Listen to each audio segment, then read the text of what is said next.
ദീർഘനാളുകളായി യമനിൽ വധശിക്ഷയ്ക്ക് വിധിക്കപ്പെട്ടിരിക്കുന്ന നിമിഷപ്രിയയുടെ മോചനവുമായി ബന്ധപ്പെട്ട് നിരവധി പ്രവർത്തനങ്ങളെക്കുറിച്ചൊക്കെയുള്ള വാർത്തകൾ നമ്മൾ കേട്ടുകൊണ്ടിരിക്കുകയായിരുന്നു, ശ്രദ്ധിച്ചുകൊണ്ടിരിക്കുകയായിരുന്നു. വളരെയധികം ആളുകൾ നിമിഷപ്രിയയുടെ മോചനത്തിന് വേണ്ടി ആഗ്രഹിക്കുകയും അതിനുവേണ്ടി പ്രവർത്തിക്കുകയും പണം മുടക്കുകയും ഒക്കെ ചെയ്തു.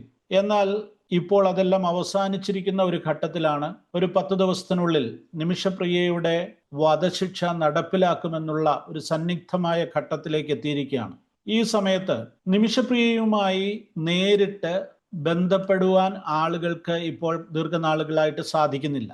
എന്നാൽ മലയാള മനോരമയുടെ കൊച്ചി റിപ്പോർട്ടറായിരുന്ന സിബി നിലമ്പൂർ മനോരമയ്ക്ക് വേണ്ടി നിമിഷപ്രിയയുമായിട്ട് സംസാരിക്കുകയും വീഡിയോ കോളിൽ അവർ തമ്മിൽ ദീർഘനേരം സംഭാഷണം നടത്തി അതിനെ തുടർന്ന് റിപ്പോർട്ട് മലയാള മനോരമ ഓൺലൈനിൽ പ്രസിദ്ധീകരിക്കുകയും ചെയ്തിരുന്നു. അങ്ങനെ സിബി വർഗീസ് എന്ന ഒരു പത്രപ്രവർത്തകൻ മാത്രമാണ് വധശിക്ഷയ്ക്ക് വിധിക്കപ്പെട്ട നിമിഷപ്രിയയുമായി നേരിട്ട് വീഡിയോ കോളിലൂടെ സംസാരിക്കുവാൻ അവസരം ലഭിച്ച പത്രപ്രവർത്തകൻ എന്നാണ് എൻ്റെ അറിവ്. ഏതായാലും സിബി വർഗീസ് തനിക്കുണ്ടായ അനുഭവങ്ങൾ, നിമിഷപ്രിയയുമായി സംസാരിച്ചപ്പോൾ ഉണ്ടായ വൈകാരികമായ അനുഭവങ്ങൾ നമ്മളുമായി പങ്കുവെക്കുന്നുണ്ട്. സിബി നിമിഷപ്രിയയുമായി വീഡിയോ കോളിൽ സംസാരിച്ച ഒരു പത്രപ്രവർത്തകൻ എന്നുള്ള നിലയിൽ ആ സംഭവം ഒന്ന് ഓർത്തെടുക്കുവാൻ സാധിക്കുമോ എന്നായിരുന്നു അത്. മാത്രവുമല്ല, വധശിക്ഷയ്ക്ക് വിധിക്കപ്പെട്ട ഒരു വ്യക്തിയുമായി അങ്ങനെ സംസാരിക്കുവാനുള്ള ഒരു അവസരം ഉണ്ടായിരുന്നു. എങ്ങനെയാണ് അത് ലഭിച്ചത്? എന്താണ് അതിൻ്റെ പുറകിലുള്ള കഥ?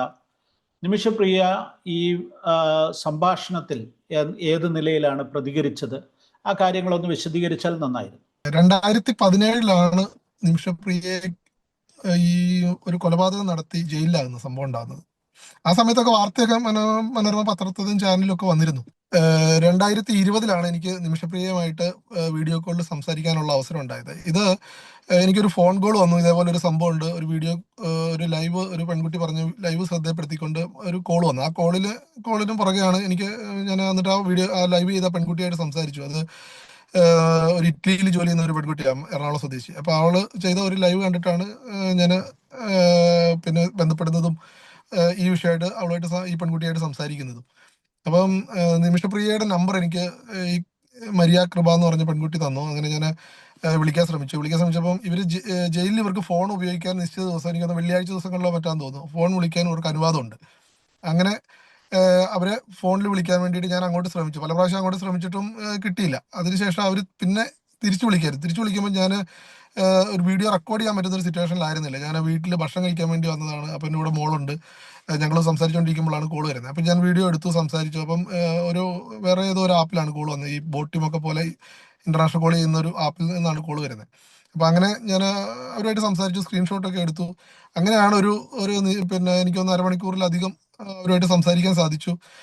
പക്ഷേ ആ വീഡിയോ റെക്കോർഡ് ചെയ്യാൻ പറ്റില്ല. വീഡിയോ റെക്കോർഡ് ചെയ്തിരുന്നെങ്കിൽ ഒരു പക്ഷേ അത് പിന്നീട് മാധ്യമങ്ങൾക്ക് ഉപയോഗിക്കാൻ പറ്റുന്ന ഒരു വീഡിയോ ആകുമായിരുന്നു. പക്ഷേ അതുണ്ടായില്ല. പക്ഷെ അവർ വിശദമായിട്ട് എന്നോട് സംസാരിച്ചു, എന്താണ് സംഭവിച്ചത്, എൻ്റെ ജീവിതത്തിൽ എന്താണ് സംഭവിച്ചത്, താൻ എന്തുകൊണ്ടാണ് ഒരാളെ കൊലപ്പെടുത്തേണ്ടി വന്നത്, എന്തുകൊണ്ടാണെന്നൊക്കെ എന്നോട് പറഞ്ഞു. അപ്പം നമുക്ക് തന്നെ വളരെ അത്ഭുതം തോന്നി. പാലക്കാട് കൊല്ലങ്കോടുകാരിയാണ് ഈ പെൺകുട്ടി, ഈ നിമിഷപ്രിയ എന്ന് പറയുന്ന പെൺകുട്ടി. അപ്പോൾ ഇവിടെ ജനിച്ചു വളർന്ന് കുറവിലങ്ങാട് പിന്നെ നേഴ്സിംഗ് പഠിച്ച ഒരു പെൺകുട്ടിയാണ്. അവർ പിന്നെ ജോലി അന്വേഷിച്ച് യമനിൽ പോകുന്ന സാഹചര്യം ഉണ്ടായി. അവിടെ പോയി അവരുടെ ഭർത്താവ് ഉണ്ടായിരുന്നു കൂടെ. അങ്ങനെ ഇരിക്കെയാണ് ഈ പിന്നെ യമനീസ് യുവാവായിട്ട് പരിചയപ്പെടുന്നത്. അവിടെ ഇവളൊരു ക്ലിനിക്കിലാണ് ജോലി ചെയ്തിരുന്നത്. ആ ക്ലിനിക്കിൽ ജോലി ചെയ്യുന്ന സമയത്ത് അവിടെ വന്ന് പരിചയപ്പെട്ട ഒരു യമൻ യുവാവാണ് ഇദ്ദേഹം. അപ്പോൾ തലാൽ എന്ന് മറ്റാണ് അവൻ്റെ പേര്. അപ്പോൾ അദ്ദേഹമായിട്ട് പരിചയത്തിലായി, സൗഹൃദത്തിലായി. അപ്പോൾ അദ്ദേഹം പറഞ്ഞു, നീ എന്തിനാണോ ഇങ്ങനെ ജോലി ചെയ്യുന്നത്, നമുക്ക് എല്ലാവർക്കും കൂടെ നമുക്ക് ചേർന്നിട്ട് ഒരു ക്ലിനിക്ക് തുടങ്ങാമെന്ന് പറഞ്ഞിട്ട് അവളെ കൊണ്ട് ഒരു ക്ലിനിക്ക് തുടങ്ങിപ്പിക്കുമായിരുന്നു. അങ്ങനെ ക്ലിനിക്ക് തുടങ്ങിയിട്ട്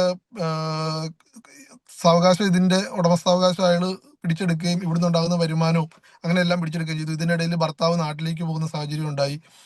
തുടർന്നാണ് ഇവള് ഇദ്ദേഹത്തിന്റെ ഭാര്യയാക്കാൻ വേണ്ടിയിട്ട് ഉള്ള ശ്രമം നടത്തുന്നത്. അപ്പോൾ ഇവർ പറഞ്ഞനുസരിച്ചാണെങ്കിൽ കുറെ വ്യാജ രേഖകൾ വെച്ചിട്ട് ഇദ്ദേഹത്തിന്റെ ഭാര്യയാണ് നിമിഷ എന്ന് വരുത്തി തീർക്കാനുള്ള ശ്രമം ഉണ്ടായി.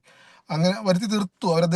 അത് കോടതിയിലൊക്കെ ഏറ്റവും വലിയ തെളിവായി മാറിയത് അതാണ്. തന്റെ ഭാര്യയായിട്ടുള്ള ഒരാള് ഇദ്ദേഹത്തെ അനുസരിക്കുന്നില്ല എന്നും ഒക്കെ പറഞ്ഞിട്ടാണ് ഈ നിമിഷപ്രിയനെ അന്ന് തന്നെ പല പ്രാവശ്യം ജയിലിലാക്കുകയൊക്കെ ചെയ്തിരുന്നു. പിന്നെ ഇവരവിടുന്ന് രക്ഷപ്പെടാൻ ശ്രമിക്കുകയൊക്കെ ചെയ്തു. ക്രൂരമായ പീഡനമാണ് ഇവർ ഈ കാലത്ത് അനുഭവിച്ചിട്ടുള്ളത്. ഈ കൊലപാതകം നടക്കുന്നതിന് മുമ്പ് രക്ഷപ്പെടാൻ ശ്രമിച്ചിട്ടുണ്ട്. കൊലപാതകം നടക്കുന്നതിന് മുമ്പ് തന്നെ അവിടുന്ന് രക്ഷപ്പെടാൻ ഒരുപാട് ശ്രമിച്ചിട്ട് നടക്കാതെ വന്നപ്പം ഉണ്ടായ ഒരു പിന്നെ അത് ശരിക്കും പറഞ്ഞാൽ ഒരു കൊലപ്പെടുത്തണം എന്ന് വിചാരിച്ച് ചെയ്തതല്ല അത്. ഇദ്ദേഹത്തിന്റെ കൂടെ ഇവരുടെ കൂടെ തന്നെ വേറൊരു പെൺകുട്ടിയും ഇപ്പോൾ ജയിലിലുണ്ട്. ഇതേ കേസിൽ തന്നെ വേറൊരു പെട്ടി, അതിന്റെ പേര് ഞാൻ മറന്നുപോയി. ഒരു വേറൊരു പെൺകുട്ടി കൂടി ജയിലിലുണ്ട്. അത് സംഭവം എങ്ങനെയാന്ന് വെച്ചിട്ടുണ്ടെങ്കിൽ ഈ ക്ലിനിക്കിൽ വന്ന സമയത്ത്, അതായത് ഇദ്ദേഹം എന്തോ ചികിത്സ എന്തോ ആവശ്യം പറഞ്ഞുകൊണ്ട് ക്ലിനിക്കിൽ വന്ന സമയത്ത് നേരത്തെ തന്നെ ഇവർ പ്ലാൻ ചെയ്തിരുന്നു ഇവിടെ എങ്ങനെയെങ്കിലും ഇവരുടെ പാസ്പോർട്ട് ഇദ്ദേഹത്തിന്റെ കയ്യിലാണ്. അപ്പോൾ ആ പാസ്പോർട്ട് എങ്ങനെയെങ്കിലും പിടിച്ചെടുത്ത് നാട് വിടുക എന്നുള്ളതാണ് ഇവരുടെ മനസ്സിലുണ്ടായിരുന്ന ഉദ്ദേശം. അപ്പോൾ അതിന് വേണ്ടിയിട്ട് തലാലു ട്രീറ്റ്മെന്റിന് വേണ്ടി വന്ന സമയത്ത് ഇഞ്ചക്ഷൻ കുത്തിവെച്ചു. ഇഞ്ചക്ഷൻ ഇദ്ദേഹത്തോട് പറഞ്ഞ ഇഞ്ചക്ഷൻ അല്ല, മയങ്ങാനുള്ള ഇഞ്ചക്ഷനാണ് കുത്തിവെച്ചത്. അപ്പൊ ആദ്യ ഡോസ് കുത്തിവെച്ചിട്ട് അദ്ദേഹം മയങ്ങിയില്ല. അന്നേരം എന്ത് വെച്ചിട്ടുണ്ടെങ്കിൽ വീണ്ടും ഒരു ഡോസ് കൂടെ കുത്തിവെച്ചു. ഒരു ഡോസ് കൂടെ കുത്തിവെച്ചപ്പോഴത്തേക്ക് ഇയാള് ബോധം കെട്ട് താഴെ വീണുപോയി. അപ്പൊ പെട്ടെന്ന് ഇവര് വിചാരിച്ചു മരിച്ചു. അദ്ദേഹം കരഞ്ഞു, അലറിക്കൊണ്ടെങ്ങാണ്ട് വീണത്രേ. അപ്പത്തേക്ക് ഇത് കണ്ടുകൊണ്ട് പേടിച്ചിട്ട് ഇവര് മരിച്ചു കാണും എന്ന് വിചാരിച്ചിട്ട് കൂടെ ഉണ്ടായിരുന്ന പെൺകുട്ടിയും ഇവളും കൂടെ ഇദ്ദേഹത്തിന്റെ മൃതദേഹം ഒളിപ്പിക്കാൻ ശ്രമം നടത്തി. അപ്പൊ ഒളിപ്പിക്കാൻ ഒരു വഴിയും കാണുന്നില്ല. അപ്പൊ പിന്നെ ആകെ വഴി ഉണ്ടായിരുന്നത് അവൾക്ക് തോന്നിയത് പിന്നെ ഇതിനെ വെട്ടി നുറുക്കി കഷ്ണങ്ങളാക്കിയിട്ട് വാട്ടർ ടാങ്കിൽ ഒളിപ്പിക്കുക എന്നുള്ളത്. അങ്ങനെ ചെയ്തിട്ട് വാട്ടർ ടാങ്കിൽ ഒളിപ്പിച്ച ശേഷം ഇവള് മുങ്ങുമായിരുന്നു. പക്ഷെ വേറൊരു സ്ഥലത്ത് വെച്ച് ഇവള് പോലീസിന്റെ പിടിയിലായി. അങ്ങനെയാണ് പോലീസിൽ പിടിയിലാകുന്നത്. അപ്പൊ ഈ കഥകളെല്ലാം അവള് ഭയങ്കര വിശദമായിട്ട് നമ്മളോട് പറഞ്ഞിട്ടുണ്ട്. ഈ സംഭവം പുറത്തു വരുന്നതിന് മുമ്പ്, ഇത്രയധികം ക്രൂരത ഈ പെൺകുട്ടി അനുഭവിച്ചു എന്നുള്ളതിന് പുറത്തു വരുന്നതിന് മുമ്പ് നമ്മളുടെ എല്ലാം മനസ്സിലുണ്ടായിരുന്ന രൂപം എന്ന് പറഞ്ഞിട്ടുണ്ടെങ്കിൽ വളരെ ക്രൂരമായ ഒരു യമനീസ് യുവാവിനെ കൊലപ്പെടുത്തിയ യുവതി എന്ന് മാത്രമേ നമുക്ക് അറിയത്തുള്ളായിരുന്നു. പക്ഷെ അതിനൊരു കാരണം ഉണ്ടായിരുന്നു. ആ കാരണത്തെ പറ്റി ആർക്കും അറിയത്തില്ലായിരുന്നു. അതിന്റെ കാരണം എന്ന് പറയുന്നത് ഇവൾ ഈ കാലം കൊണ്ട് ഭയങ്കര ക്രൂരമായി പീഡിപ്പിക്കപ്പെട്ടു. ക്രൂരമായി പീഡിപ്പിക്കപ്പെട്ടു എന്ന് പറഞ്ഞിട്ടുണ്ടെങ്കിൽ ലൈംഗികമായി വളരെയധികം ഉപദ്രവിക്കപ്പെട്ടു. പിന്നെ കൂട്ടുകാർക്ക് കാഴ്ചവെക്കുന്ന സാഹചര്യം ഉണ്ടായി. പിന്നെ ഇവള് ജോലി ചെയ്തുണ്ടാക്കുന്ന പൈസ മൊത്തം ഇദ്ദേഹം അടിച്ചു മാറ്റുന്നു, ക്രൂരമായി ഉപദ്രവിക്കുന്നു. പിന്നെ ഇദ്ദേഹം പറയുന്നതൊന്നും അനുസരിച്ചില്ലെങ്കിൽ പിന്നെ അതിഭയങ്കരമായ ഉപദ്രവമാണ് ഉണ്ടായിക്കൊണ്ടിരുന്നത്. ഇത് അധികൃതരെ ശ്രദ്ധപ്പെടുത്താനൊക്കെ ശ്രമിക്കുമ്പോഴും പറഞ്ഞിരുന്നത് നീ അവന്റെ ഭാര്യയല്ലേ, പിന്നെന്താ കുഴപ്പമെന്നാ ചോദിക്കുന്നത്. പക്ഷെ ഇതിനകത്തൊരു സംഭവം എന്ന് വെച്ചിട്ടുണ്ടെങ്കിൽ ഓൾറെഡി ഇദ്ദേഹം നിമിഷപ്രിയ ടോമി എന്ന് പറഞ്ഞ വേറൊരാളുടെ ഭാര്യയാണ്, ഇപ്പോഴും ആണ്. പക്ഷെ ഇക്കാര്യം മറച്ചു വെച്ചുകൊണ്ടാണ് ഇവൻ വ്യാജരേഖ ഉണ്ടാക്കുന്നതെല്ലാം. പക്ഷെ അവിടുത്തെ കോടതി അത് അംഗീകരിക്കാൻ തയ്യാറായില്ല. അതുകൊണ്ടാണ് ഭാര്യയാണെന്നുള്ള നിലയിൽ കോടതി പരിഗണിക്കുകയും ഇവളെ ജയിലിലാക്കുകയൊക്കെ ചെയ്ത ആ സമയത്ത്. അത് കഴിഞ്ഞിട്ട് അവൾ പുറത്തു വന്ന സമയത്താണ് അവിടുന്ന് എങ്ങനെയും രക്ഷപ്പെടുക എന്ന ഉദ്ദേശത്തിലാണ് ഇത് ചെയ്തത്. ഇങ്ങനെ ഒരു തവണ മാത്രമേയാണ് നേരിട്ട് സംസാരിക്കാൻ പറ്റിയത് അല്ലേ? ഇവരുമായിട്ട് നേരിട്ട് സംസാരിക്കാൻ പറ്റിയത് ഒരു പ്രാവശ്യം മാത്രമേ സംസാരിക്കാൻ പറ്റുള്ളൂ. ഞാൻ പിന്നീട് പല പ്രാവശ്യം ശ്രമിച്ചായിരുന്നു. പക്ഷെ പിന്നെ എനിക്ക് കോള് കണക്ട് ആയി കിട്ടിയില്ല. പക്ഷെ കോളിൽ സംസാരിച്ചിട്ടുണ്ട്, വീഡിയോ കോളിൽ കിട്ടിയില്ല. അല്ലാതെ ഞാൻ ഫോണിൽ കൂടെ സംസാരിച്ചിട്ടുണ്ട്, അത് കഴിഞ്ഞും സംസാരിച്ചിട്ടുണ്ട്. കാരണം ഈ കേസിന്റെ അപ്ഡേറ്റ് അറിയാൻ വേണ്ടി ഇടയ്ക്കിടയ്ക്ക് ഞാൻ വിളിക്കുന്നുണ്ടായിരുന്നു. ഓക്കെ. ഈ സിബി വർഗീസ് റിപ്പോർട്ട് ചെയ്ത ആ വാർത്തയെ തുടർന്നാണോ മറ്റു മാധ്യമങ്ങൾ ഇത് ഏറ്റെടുക്കുന്നതൊക്കെ? അങ്ങനെ നമുക്ക് 100% പറയാൻ പറ്റത്തില്ല. പക്ഷെ കാരണം വെച്ചാൽ 2017 ഇവർ അറസ്റ്റിലായ സമയത്ത് തന്നെ മനോരമ ഓൺലൈനിലും മനോരമയുടെ ചാനലിലും ഒക്കെ വാർത്ത വന്നിട്ടുണ്ട്, പത്രങ്ങളിലൂടെ ഒക്കെ വാർത്ത വന്നിട്ടുണ്ട്. പക്ഷെ അപ്പോഴെല്ലാം ഒരു സൈഡ് മാത്രമേ നമ്മൾ കേൾക്കുന്നുള്ളൂ. ഇവളാണ് കുറ്റക്കാരി, ഇവള് കുറ്റം ചെയ്ത ഒരാളാണ്, അതുകൊണ്ട് ഇവള് ശിക്ഷിക്കപ്പെടണം, ജയിലിലായിട്ടുണ്ട് എന്നുള്ള നിലയിലാണ് വാർത്ത വന്നിരുന്നത്. പക്ഷെ അതിന്റെ കാരണം എന്താണെന്നുള്ളൊരു അന്വേഷണമാണ് ഞാൻ നടത്തിയത്. അപ്പൊ അതിനകത്താണ് ശരിക്കും എന്തുകൊണ്ടാണ് ഇങ്ങനെ ക്രൂരമായ ഒരു കൊലപാതകം നടത്തിയേ എന്ന് പറഞ്ഞത്. അതായത് നിമിഷപ്രിയയുടെ ഇത് സംബന്ധിച്ചുള്ള വിശദീകരണങ്ങൾ ലഭിച്ച ഒരു പത്രപ്രവർത്തകൻ എന്നുള്ള നിലയിൽ അവരുടെ അപ്പോഴത്തെ മാനസികാവസ്ഥ എങ്ങനെയായിരുന്നു, അവർ ഈ കാര്യങ്ങൾ വിശദീകരിക്കുമ്പോൾ ഉണ്ടായിരുന്ന വൈകാരികമായ അവരുടെ ഭാവങ്ങൾ എന്തൊക്കെയായിരുന്നു എന്നൊന്ന് പറയാമോ? സത്യത്തില് അവര് നമ്മളോട് സംസാരിക്കുമ്പോൾ വളരെ വളരെ സൗമ്യമായിട്ടും പിന്നെ വളരെ സൗമ്യമായിട്ടാണ് സംസാരിച്ചത്. അതായത് അത്ര പേടിയൊന്നും ഉള്ള ഒരാളായിട്ടൊന്നും അല്ല സംസാരിച്ചത്. അങ്ങനെ പേടിച്ച് ടെൻഷൻ അടിച്ച് ഒന്നും അല്ല സംസാരിച്ചത്. വളരെ കൂളായിട്ടാണ് നമ്മളോട് ജയിലിൽ നിന്ന് സംസാരിക്കുന്നത്. പക്ഷെ നമുക്ക് അവരുടെ മുഖത്തൊരു ഭാവം ഉണ്ടായിരുന്നു. പിന്നെ മരണം മുന്നിലുണ്ട് എന്നുള്ളൊരു ഭാവം നമുക്ക് അവരുടെ കണ്ണിൽ കാണാമായിരുന്നു. പക്ഷെ അവർ വളരെ കൂളായിട്ടാണ് നമ്മളോട് സംസാരിച്ചത്. വിശദമായിട്ട് കാര്യങ്ങളെല്ലാം എനിക്ക് കാര്യങ്ങളെല്ലാം വിശദമായി പറഞ്ഞു തന്നു. പിന്നെ ഒപ്പം അന്നേരം തന്നെ എൻ്റെ മോള് കൂടെ ഉണ്ടായിരുന്നു, മോളോട് സംസാരിച്ചു. ഇവർക്കും ഒരു മോളുണ്ട്. അപ്പൊ ഈ മോളുള്ളത് കൊണ്ട് അവര് സ്വാഭാവികമായിട്ടും മോളെ മിസ് ചെയ്യുന്നുണ്ടാവും. അപ്പൊ ഒരു പെൺകുട്ടിയെ, അതേ പ്രായക്കാരിയായിട്ടുള്ള ഒരു പെൺകുട്ടിയെ കണ്ടപ്പം ആ പെൺകുട്ടിയോട് കുറെ നേരം അവള് സംസാരിച്ചു. ഇപ്പോഴും മോള് വാർത്ത വരുന്ന സമയത്ത്, ഇത് കാണുന്ന സമയത്തെല്ലാം ഈ ചേച്ചി കൊല്ലുവോ, കൊല എന്താണെന്നുള്ളത് അറിയാൻ അവളും ഇടയ്ക്കിടയ്ക്ക് ഇങ്ങനെ സങ്കടപ്പെടുന്നതാണ്. അപ്പൊ നമുക്ക് സത്യത്തിൽ എല്ലാ മലയാളികളെയും പോലെ നമുക്കെല്ലാം ഭയങ്കര സങ്കടമുള്ള ഒരു അവസ്ഥയാണ് ഇപ്പൊ നിലവിലുള്ളത്. അതായത് നമ്മളെല്ലാവരും ഒരു ദിവസം മരിക്കും, ഏതെങ്കിലും ആകസ്മികമായ സന്ദർഭങ്ങളിലായിരിക്കാം പലരും മരിക്കുന്നത്. എന്നാൽ വധശിക്ഷയ്ക്ക് വിധിക്കപ്പെട്ട് ജയിലിൽ കിടക്കേണ്ടി വരുന്ന ഒരാളുടെ മാനസികാവസ്ഥ എന്ന് പറയുന്നത് നമുക്ക് ഊഹിക്കാവുന്നതിനും അപ്പുറമാണ്. ആ ഒരു പ്രത്യേകമായ മാനസിക സംഘർഷങ്ങളിലൂടെ കടന്നു പോകുന്ന ഒരു പ്രതിയുമായി, അല്ലെങ്കിൽ അങ്ങനെ കുറ്റാരോപിതയായ ഒരു വ്യക്തിയുമായി ശിക്ഷിക്കപ്പെട്ട് അല്ലെങ്കിൽ ശിക്ഷ വിധിക്കപ്പെട്ട് കിടക്കുന്ന ഒരു പെൺകുട്ടിയുമായി സംസാരിച്ച ഒരനുഭവം എന്ന് പറയുന്നത് തീവ്രമായ ജീവിതത്തിൽ മറക്കാനാവാത്ത ഒരു അനുഭവമാണ്, അല്ലേ? അതെ അതെ അതെ അതെ തീർച്ചയായിട്ടും അത് നമുക്ക് മറക്കാൻ പറ്റാത്തൊരു സംഭവമാണ്. കാരണം നമ്മൾ ഈ അത് കഴിഞ്ഞിട്ടും കുറേ നാളുകൾ, ഇപ്പൊ 2025 2020 സംസാരിച്ച് 2025 ഇതിനിടെ പല വാർത്തകളും വരുന്നുണ്ട്. ഈ സമയത്തെല്ലാം നമ്മളും വളരെ മാനസിക സമ്മർദ്ദത്തിലാവുകയാണ്. നമ്മൾ ശരിക്കും പറഞ്ഞാൽ മാധ്യമപ്രവർത്തനത്തിന്റെ ഒരു മാനസിക സമ്മർദ്ദം എന്ന് പറയുന്നത് ഇത്തരത്തിലുള്ള അനുഭവങ്ങളാണ് ശരിക്കും പറഞ്ഞാൽ. ഞാൻ ഇന്നത് മറ്റൊരാളുമായിട്ട് സംസാരിച്ചിരുന്നു ഈ സംഭവം. നമ്മളിപ്പോ ഒരു ജോലി ചെയ്യുന്നുണ്ട്, ആ ജോലിയിൽ പക്ഷെ നമുക്ക് ഇത്രയധികം സമ്മർദ്ദമൊന്നുമില്ല. പക്ഷെ മാധ്യമപ്രവർത്തനം നടത്തിയ കാലത്ത് നമ്മളെ സമ്മർദ്ദത്തിലാക്കിയത് ഇതുപോലുള്ള വ്യക്തികളുടെ അനുഭവങ്ങളാണ്. ശരിക്കും ഒരുപാട് വ്യക്തികളുടെ അനുഭവങ്ങളിൽ കൂടെയാണ് നമ്മൾ കടന്നു പോകുന്നത്. ആ സമയത്ത് ശരിക്കും കടുത്ത സമ്മർദ്ദമുണ്ട്. അപ്പൊ ഇതെന്താണ് സംഭവിക്കാൻ പോകുന്നത്, നാളെ എന്താണ് സംഭവിക്കാൻ പോകുന്നത്. ഇപ്പൊ നിമിഷപ്രിയയുടെ കേസിൽ പിന്നെ ഒരു വാർത്ത അവര് ഇതിനു മുമ്പും വന്നിരുന്നു, ഇവരുടെ വധശിക്ഷയ്ക്ക് ഡേറ്റ് നിശ്ചയിച്ചെന്നൊക്കെ പറഞ്ഞിട്ട്. പക്ഷെ അത് ശരിയല്ല എന്ന് പറഞ്ഞിട്ട് അന്ന് വീണ്ടും മറ്റു പല വാർത്തകളും വന്നു. നമുക്ക് ഇതിലൊന്നും ഇൻവോൾവ് ചെയ്യേണ്ടി വന്നിട്ടില്ല. പിന്നെ നമ്മൾ വാർത്ത കൊടുത്ത് മനോരമ ഓൺലൈനിൽ നമ്മൾ ഇവരുടെ വിശദമായ ഇന്റർവ്യൂ കൊടുത്തതിന് ശേഷം പലരും നമ്മളെ കോൺടാക്ട് ചെയ്തു, ഇവരുടെ കോൺടാക്ട് കിട്ടുമോ എന്ന് ചോദിച്ചിട്ട്. അങ്ങനെ നമ്മൾ കോൺടാക്ട് കൊടുത്തു. കോൺടാക്ട് ചെയ്ത് ഗൾഫിൽ ജോലി ചെയ്യുന്ന ഒരു മാധ്യമപ്രവർത്തകനാണ് എന്നോട് പറഞ്ഞത് നമുക്കൊരു വാട്സാപ്പ് ഗ്രൂപ്പ് ഉണ്ടാക്കണം, നിമിഷയെ സേവ് ചെയ്യണം, രക്ഷപ്പെടുത്തണം എന്നൊക്കെ പറയുന്നത്.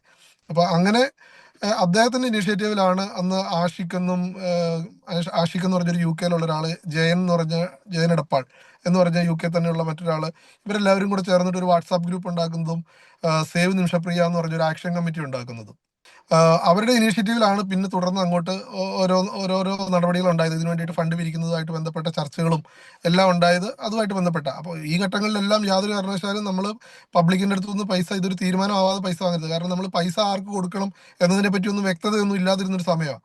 അപ്പൊ ആ സമയത്ത് നാട്ടിൽ നിന്ന് നമുക്ക് അങ്ങനെ ആരും പിരിവൊന്നും എടുക്കണ്ട എന്നൊരു നിലപാടായിരുന്നു. പകരം എന്തെങ്കിലും നമുക്ക് അവർക്കൊരു പൈസ കൊടുത്ത് അവരെ സേവ് ചെയ്യാൻ പറ്റുന്ന സാഹചര്യം ഉണ്ടാവുമ്പോൾ നമുക്ക് പബ്ലിക്കിനോട് ചോദിക്കാം, അല്ലെങ്കിൽ സർക്കാരിനോട് ചോദിക്കാം, അല്ലെങ്കിൽ വ്യക്തികളോട് ചോദിക്കാം എന്നൊരു നിലപാടായിരുന്നു ആദ്യഘട്ടത്തിൽ ഉണ്ടായിരുന്നത്. അതിനുശേഷമാണ് പിന്നെ പലരും മുന്നോട്ട് വന്നു. ഇവരെ നിമിഷപ്രിയ, എനിക്കൊന്ന് യൂസഫ് അലി ഉൾപ്പെടെയുള്ളവർ പൈസ കൊടുത്ത് അവരെ രക്ഷപ്പെടുത്താൻ തയ്യാറാണെന്നുള്ള നിലയിലേക്ക് വന്നത്. പക്ഷെ ഈ ദിയാദനം സ്വീകരിക്കാൻ ഇവരുടെ കുടുംബം, ഈ തലാലിന്റെ കുടുംബം ഇതുവരെ തയ്യാറായിട്ടില്ല. ഇപ്പോഴും നിലവിൽ അവരുടെ കുടുംബം അതിന് തയ്യാറായിട്ടില്ല. അതിനു വേണ്ടിയിട്ടുള്ള ഒരു നെഗോഷിയേഷൻ ആണ് നടക്കുന്നത്. ഇപ്പൊ ഇത് സംബന്ധിച്ച് കഴിഞ്ഞ ദിവസം അവര് $10 ലക്ഷം കൊടുത്താൽ അവളുടെ ജീവൻ കൊടുക്കാം എന്ന തരത്തിലുള്ള വാർത്തകൾ, അല്ലെങ്കിൽ അവരെ വധിക്കണ്ട എന്നുള്ള തരത്തിലുള്ള വാർത്തകൾ വന്നെങ്കിലും അത് ശരിയായിട്ടുള്ള വാർത്തയായിരുന്നില്ല. പിന്നെ ഇതിന് കേസിൽ ഇടപെട്ടിട്ടുള്ള അഭിഭാഷകൻ പറഞ്ഞത് പുള്ളി അങ്ങോട്ടൊരു ഓഫർ വയ്ക്കുകയായിരുന്നു, ഇതിന് ഇടനില നിൽക്കാൻ തയ്യാറായി വന്നവരോട് അങ്ങോട്ടൊരു ഓഫർ വയ്ക്കുകയായിരുന്നു, നമ്മൾ ഇത്ര തുക കൊടുക്കാം എന്ന് പറഞ്ഞൊരു ഓഫർ വയ്ക്കുകയായിരുന്നു. അതിപ്പോഴും നിലവിൽ അവർ സ്വീകരിച്ചിട്ടില്ല. അവർ സ്വീകരിക്കുന്ന ഘട്ടത്തിൽ പൈസ കൊടുക്കാൻ വേണ്ടി പലരും തയ്യാറായിട്ടുണ്ട്, പക്ഷെ ഇതുവരെ അതിന് സാധിച്ചിട്ടില്ല. ഓക്കെ, എനിവേ, വളരെ ദുഃഖകരമായ ഒരു കാര്യമാണ്. ഒരു കൊലപാതക കുറ്റത്തിൽ ആകസ്മികമായി സംഭവിച്ച നിമിഷപ്രിയയുടെ വിശദീകരണത്തിൽ നിന്ന് നമുക്ക് മനസ്സിലാകുന്നത് വളരെ ജീവിതത്തിൻ്റെ ഒരു സന്നിഗ്ധ ഘട്ടത്തിൽ എന്ത് ചെയ്യണമെന്നറിയാത്ത ഒരു സാഹചര്യത്തിൽ ചെയ്തു പോയ ഒരു കുറ്റം, ആ തെറ്റിൻ്റെ പേരിൽ കഴിഞ്ഞ ചില വർഷങ്ങളായിട്ട് വധശിക്ഷയ്ക്ക് വിധിക്കപ്പെട്ട് ജയിലിൽ കിടക്കേണ്ടി വരുന്ന മാനസിക സംഘർഷങ്ങളുടെ ഒരു ദീർഘകാലം, അതിൻ്റെ അവസാന ദിവസങ്ങളിലേക്ക് എത്തുന്ന ഈ സമയത്ത് നിമിഷപ്രിയയുമായി വീഡിയോ കോളിൽ സംസാരിച്ച് വാർത്തകൾ തയ്യാറാക്കുകയും അത് റിപ്പോർട്ട് ചെയ്യുകയും ചെയ്ത മലയാള മനോരമ ഓൺലൈനിൻ്റെ കൊച്ചി റിപ്പോർട്ടറായിരുന്ന സിബി വർഗീസുമായിട്ടുള്ള സംഭാഷണമാണ് നിങ്ങൾ കേട്ടത്. സിബി വർഗീസ് ഹലലിയയുടെ എഡിറ്റോറിയൽ ബോർഡ് അംഗവും എൻ്റെ കസിനുമാണ്. ആ നിലയിൽ കൂടെ ഈ സംഭാഷണം ഹലലിയ ന്യൂസിൽ ഞങ്ങൾ പബ്ലിഷ് ചെയ്യുകയാണ്. നിമിഷപ്രിയയുടെ മോചനം സാധ്യമാകുമോ ഇല്ലയോ എന്നുള്ളത് അവസാനവട്ട ശ്രമങ്ങൾ നടന്നുകൊണ്ടിരിക്കുകയാണ്. ആ പെൺകുട്ടിയുടെ ജീവിതത്തിൽ ഒരു പുതിയ പ്രകാശം ഉണ്ടാകട്ടെ എന്ന് നമുക്ക് പ്രാർത്ഥിക്കാം. ഒപ്പം നമുക്കും ആ പ്രാർത്ഥനയിൽ പങ്കാളികളാകാം. ഒപ്പം അവരുടെ കുടുംബാംഗങ്ങൾക്കും ഒക്കെ ഈ സന്നിഗ്ധമായ ഘട്ടങ്ങളെ അതിജീവിക്കുവാനുള്ള ധൈര്യവും ബലവും ഉണ്ടാകട്ടെ എന്നുകൂടെ പ്രാർത്ഥിക്കാം. ഇങ്ങനെ ഈ വിവരങ്ങൾ നമ്മളുമായി പങ്കുവച്ച സിബി വർഗീസിന് പ്രത്യേകം നന്ദി പറയുന്നു. നിങ്ങളുടെ മക്കൾക്ക് വിവാഹപ്രായമായോ? അവർക്കൊരു ജീവിത പങ്കാളിയെ അന്വേഷിച്ചു തുടങ്ങിയോ? നിങ്ങളെ സഹായിക്കുവാൻ ഞങ്ങൾ തയ്യാറാണ്. ഹാലലുയ മാട്രിമോണിയൽ ഏറ്റവും വിശ്വസ്തമായും ഏറ്റവും പെട്ടെന്നും നിങ്ങളുടെ മക്കൾക്ക് അനുയോജ്യമായ ദൈവഹിതപ്രകാരമുള്ള ജീവിത പങ്കാളിയെ കണ്ടെത്തുവാനുള്ള ഏറ്റവും നല്ല മാർഗമാണ്. എന്താണ് ഹാലലിയ മാട്രിമോണിയലിൻ്റെ പ്രത്യേകത? ഹാലലിയായിക്ക് എല്ലാ ദിവസവും 10-15 വാർത്തകൾ വരെ പ്രസിദ്ധീകരിക്കുന്ന ഒരു ഓൺലൈൻ സംവിധാനമുണ്ട്. ആ വാർത്തകളോട് കൂടെ നിങ്ങളുടെ മക്കളുടെ വിവാഹ പരസ്യം കൂടെ ഉൾപ്പെടുത്തുവാൻ സാധിക്കും. അങ്ങനെ ഇത് ആയിരക്കണക്കിന് 10,000-കണക്കിന് ആളുകളിലേക്ക് വളരെ പെട്ടെന്ന് എത്തിച്ചേരുന്നു. നിങ്ങൾക്ക് ഏറ്റവും അനുയോജ്യമായ ആലോചനകൾ തിരഞ്ഞെടുക്കത്തക്ക നിലയിൽ ധാരാളം ഫോൺ കോളുകൾ നിങ്ങൾക്ക് ലഭിക്കും. രണ്ടാമത്തെ കാര്യം, ഹാലലിയായിക്ക് കഴിഞ്ഞ 30 വർഷമായി പ്രവർത്തിച്ചു കൊണ്ടിരിക്കുന്ന പ്രിൻ്റ് എഡിഷനുണ്ട്. എല്ലാ മാസവും 1-ാം തീയതിയും 15-ാം തീയതിയും ഹാലലിയ പത്രം പുറത്തിറങ്ങുന്നു. ആയിരക്കണക്കിന് വരിക്കാരിലേക്ക് അതെത്തുന്നു. ഈ പത്രത്തിലും ഈ മാട്രിമോണിയൽ പരസ്യം ഞങ്ങൾ ഉൾപ്പെടുത്തുന്നു. ഈ 2 സംവിധാനത്തിലൂടെ 10,000ങ്ങളിലേക്ക് നിങ്ങളുടെ മക്കളെക്കുറിച്ചുള്ള ഇൻഫർമേഷൻ എത്തിച്ചേരുമ്പോൾ വളരെ പെട്ടെന്ന് നിങ്ങൾക്ക് അനുയോജ്യമായ ആലോചനകൾ ലഭിക്കുന്നു. ദൂരെ എങ്ങും പോകണ്ട. നിങ്ങൾ ഇതോടൊപ്പമുള്ള നമ്പറിലേക്ക് നിങ്ങളുടെ മക്കളുടെ പ്രൊഫൈലും ഫോട്ടോയും അയച്ചു തരിക. ഇന്ന് തന്നെ ഇതിൽ രജിസ്റ്റർ ചെയ്യുവാൻ സാധിക്കും. വളരെ കുറഞ്ഞ ചെലവിൽ നിങ്ങളുടെ മക്കൾക്ക് അനുയോജ്യമായ വിവാഹാലോചന കണ്ടെത്തുവാൻ സാധിക്കും. അത് കേരളത്തിൽ മാത്രമല്ല, ലോകമെങ്ങുമുള്ളവർക്ക് ഈ സംവിധാനം ഉപയോഗിക്കാവുന്നതാണ്.